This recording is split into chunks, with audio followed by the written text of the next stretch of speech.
giant flying murderheads and other creatures that ruled the ancient sky today. Birds are one of the most diverse groups of vertebrates, and they've had a long time to evolve. The first bird in the fossil record is largely considered to be Archaeopteryx, which existed 155 million years ago. Around 55 million years ago, the first hummingbirds and parrots began to appear.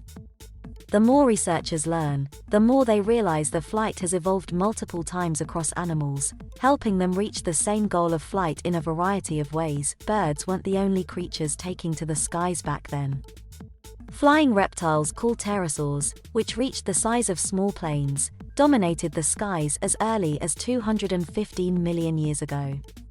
The fossil record has also shown evidence of flying dinosaurs, like microraptors, as well as other creatures that could glide from tree to tree.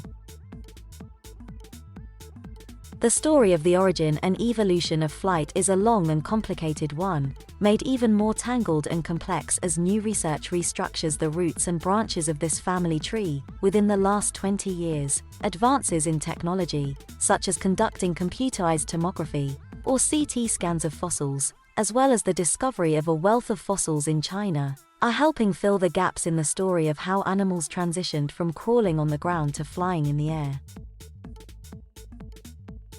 Flight masters. Flying reptiles may be hard to imagine, but pterosaurs were the masters of powered flight in their day.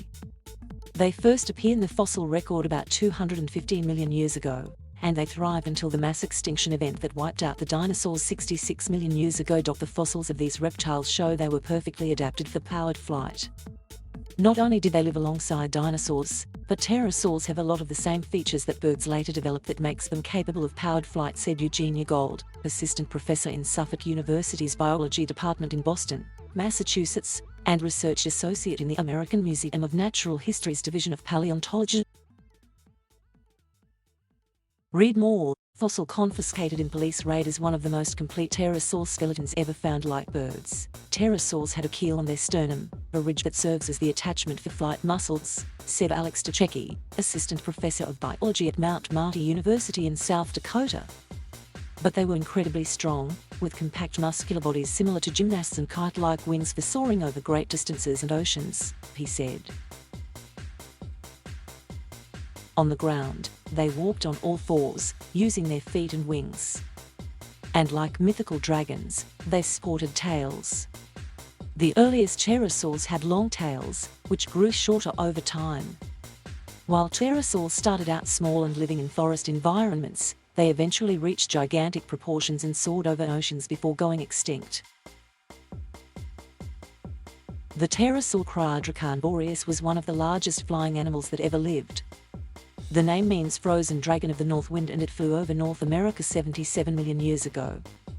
This gigantic flying reptile had a wingspan up to 32.8 feet. The pterosaur Quetzalcoatlus, which lived during the late Cretaceous 72 million years ago, was the size of a giraffe with a nearly 10-foot-long head. Some pterosaurs were also known for having flashy, colorful giant crests stretching up like huge mohawks from the tops of their heads. But nothing shows us what pterosaurs look like before they adapted to fly, Gold said. All the evidence shows us the pterosaurs are cousins of dinosaurs and that both share a common ancestor, said Mike Benton, professor of vertebrate paleontology at the University of Bristol in the United Kingdom and author of the upcoming book, Dinosaurs, New Visions of a Lost World, publishing on October 21st.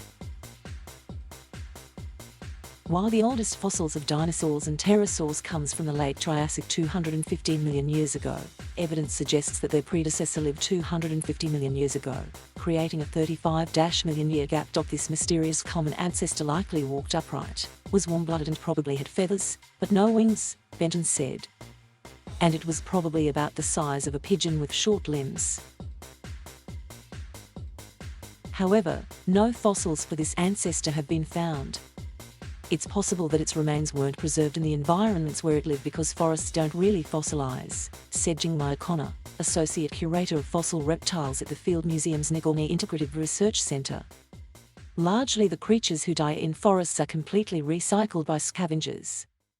Giant flying murder heads. Researchers aren't exactly sure why pterosaurs reached the massive size they did before going extinct, some with wingspans of 10 meters or more.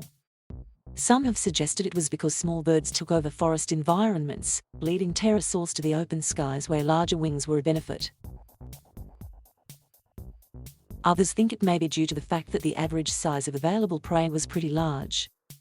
But at the end of the day, researchers agree that pterosaurs were huge, fascinating creatures before their soaring days came to an end. So what would it have been like to encounter a giant pterosaur, such as Quetzalcoatlus? Mike Habib, research associate at the Los Angeles County Museum of Natural History's Dinosaur Institute, paints a harrowing picture. Imagine you can hop in a time machine, and you travel back to the late Cretaceous. The world looks more familiar than you might think, with flowering plants and groups of trees. And then you see it, a fuzzy giant flying murder head walking around on its hands and feet, with folded wings, Habib said. Read more. These prehistoric reptiles could fly immediately after birth, while its body wouldn't be much bigger than your own. It would have a massive, rippling chest of solid muscle and an extremely long neck. At the top of its head would be a vaguely stalk-shaped huge head, 50% longer than the skull of Archaeopteryx, with a toothless beak. It would probably be making fast, strange motions like that of a bird. Occasionally, the head comes down, and some poor screaming animal goes down the gullet, and it's just rinse, wash and repeat, Habib said. If it glanced at you, the pterosaur would likely determine you're too big to swallow. Just then, a Tyrannosaurus rex begins to emerge from the trees. Within 9/10 of a second, the pterosaur throws a crouch on all fours and punches off the ground. These things are spring-loaded leaping demons, Habib said. The wings would snap out and the pterosaur may make a few powerful flaps before landing a quarter-mile away on the other side of a river. The T-Rex would know it's game over and likely set its sights on you. Wacky winged creatures.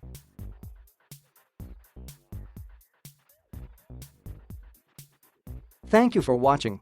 Please subscribe